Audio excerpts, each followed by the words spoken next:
बिस्मिल्लाहिर्रहमानिर्रहीम। अस्सलाम वालेकुम वीवर्स, कैसी है मेरी यूट्यूब फैमिली। आई होप सब खैरियत से होंगे। Welcome to my channel. अल्लाह बरकत दे आपके खानों में, आपके रिस्क में। आज मैं बना रही हूँ भिंडी गोश्त बकरा ईद स्पेशल में, जो कि बहुत मज़े की बनती है। तो एक बार ज़रूर ट्राई कीजिएगा मेरे कहने पर। तो चलिए स्टार्ट कर लेते हैं। यहाँ पर मैंने 1 पाव भिंडी ली है। पहले भिंडी की कटिंग कर लेते हैं। मैं भिंडी को 2 हिस्सों में तकसीम कर रही हूँ, क्योंकि जब हम गोश्त के साथ भिंडी को बनाते हैं तो भिंडी बड़े साइज़ की अच्छी लगती है। तो इसी तरह मैं सारी भिंडी कट कर लूँगी। ये देखें, इस तरह से मैंने कटिंग कर ली है भिंडी की। और यहाँ लिया है मैंने आधा किलो गोश्त बीफ का, और इसमें 1 हड्डी है। आप चाहें तो इसकी जगह मटन भी ले सकते हैं, चिकन भी ले सकते हैं। और थोड़ी सी भिंडी मेरी ख़राब निकल गई थी। और देखें, इस तरह से मैंने कटिंग कर ली है। 2 अदद टमाटर लिए हैं, 10 से 12 हरी मिर्चें ली हैं। इसके अलावा मैंने गरम मसाला लिया है, तेज़पात का पत्ता, 2 बड़ी इलायची, 1 छोटी इलायची, 1 टेबलस्पून ज़ीरा, जायफल जावित्री का छोटा सा पीस, और काली मिर्चें, लौंगें और बादियान का फूल। इसके अलावा 2 प्याज मैंने कटिंग कर ली है। 1 टेबलस्पून लाल मिर्च पाउडर लिया है, 1 टेबलस्पून हल्दी पाउडर लिया है, हाफ़ टेबलस्पून सॉल्ट लिया है, 1 टेबलस्पून अदरक लहसुन का पेस्ट लिया है, 1 टेबलस्पून धनिया पाउडर लिया है। तो ये हमारे इंग्रेडिएंट्स हैं। अब चलते हैं रेसिपी की तरफ। बिस्मिल्लाह वाला बरकतिल्लाह। तो यहाँ पर मैंने एक पतीली लिए, फ्लेम को ऑन कर दिया है और इसमें आधा कप मैंने ऑयल डाल दिया है। क्योंकि हम बीफ में बना रहे हैं भिंडी को, आप बीफ के साथ किसी भी सब्ज़ी को बनाएं, बहुत मज़े की बनती है। और जो लोग बीफ का गोश्त नहीं खाते वो भी खाने लगेंगे। तो इसके बाद मैंने सारा गरम मसाला इसमें ऐड कर दिया है और प्याज ऐड कर दिए। प्याज को हमें गरम मसाले के साथ ही फ्राई करना है। और प्याज जब लाइट गोल्डन हो जाएगी तो हम इसमें ऐड कर देंगे अदरक लहसुन का पेस्ट। और इसके साथ ही मैं बीफ का गोश्त इसमें ऐड कर दूंगी, ताकि अदरक लहसुन के साथ ही बीफ का गोश्त भी इसमें फ्राई हो जाए। तो मैंने गोश्त को अच्छी तरह से धो लिया था, यानी इतना धोना है कि इसका ब्लड निकल जाए। उसके बाद हमें बस 5 मिनट तक इसे फ्राई करना है गरम मसाले और प्याज के साथ। और उसके बाद हम ऐड करेंगे इसमें मसाले जो मैंने आपको दिखाए थे, लाल मिर्च पाउडर, हल्दी पाउडर, धनिया पाउडर और सॉल्ट। तो मसालों के साथ हमें मज़ीद इसे 2-3 मिनट तक भूनना है लो फ्लेम पर।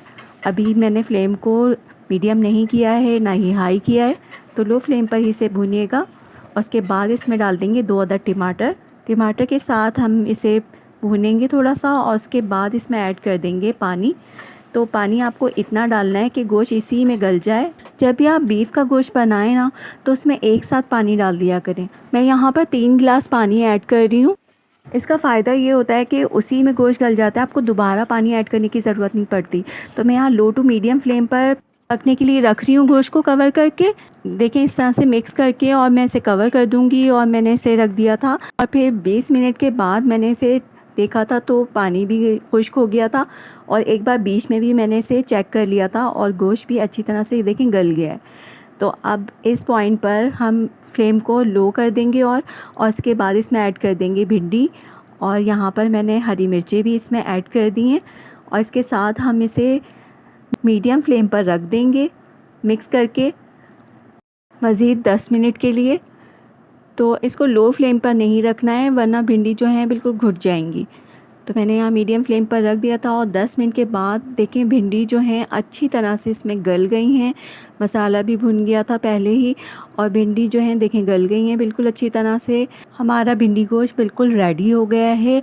अगर आप चपातियों के साथ इसे सर्व करेंगे तो फिर इसी तरह से आप सर्व कर लें। और अगर आपने मेरी तरह चावल बनाए तो इसमें थोड़ा सा शोरबा मैं दे रही हूँ, तकरीबन आधा कप पानी इसमें मैंने ऐड कर दिया। और ऊपर से हरा धनिया ऐड कर दूँगी। और बस एक तरफ मैंने चावल पकने रख दिए थे। देखिए, पानी डालकर मैंने इसे मिक्स कर दिया है और ऊपर से डाल दिया है इसमें हरा धनिया। तो बहुत मज़े का ये भिंडी गोश्त बनता है। जिस तरह आलू गोश्त, लौकी गोश्त बनता है, उसी तरह ये भी बहुत मज़े का बनता है। आप ज़रूर ट्राई कीजिएगा।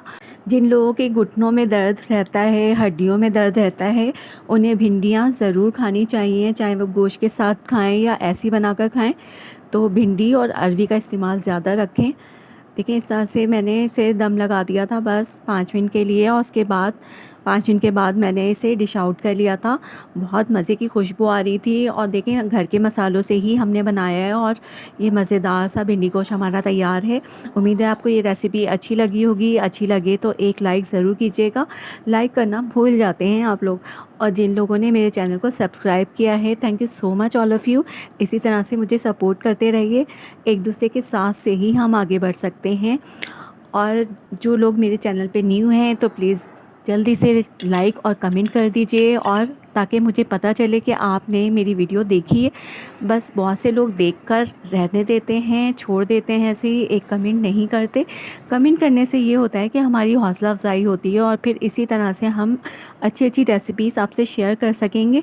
तो वीवर्स देखिए कितना अच्छा और मज़े का भिंडी गोश्त बना है। और इतना मैंने शोरबा रखा हुआ था क्योंकि चावलों के साथ थोड़ा सा शोरबे वाला सालन अच्छा लगता है। बकरीद आने वाली है, आप इस रेसिपी को ज़रूर ट्राई कीजिएगा। इंशाल्लाह आपका भी भिंडी गोश्त मेरी तरह बहुत मज़े का बनेगा। जब भी ट्राई करें एक बार मुझे अपना फ़ीडबैक ज़रूर दीजिएगा। नेक्स्ट वीडियो में मैं आपसे मैंगो डेज़र्ट की रेसिपी शेयर करूँगी इंशाल्लाह। ओके व्यूअर्स, रखिएगा अपना बहुत सारा ख्याल। मिलते हैं एक और आसान सी रेसिपी के साथ। तब तक के लिए अल्लाह हाफ़िज़, टेक केयर, बाय।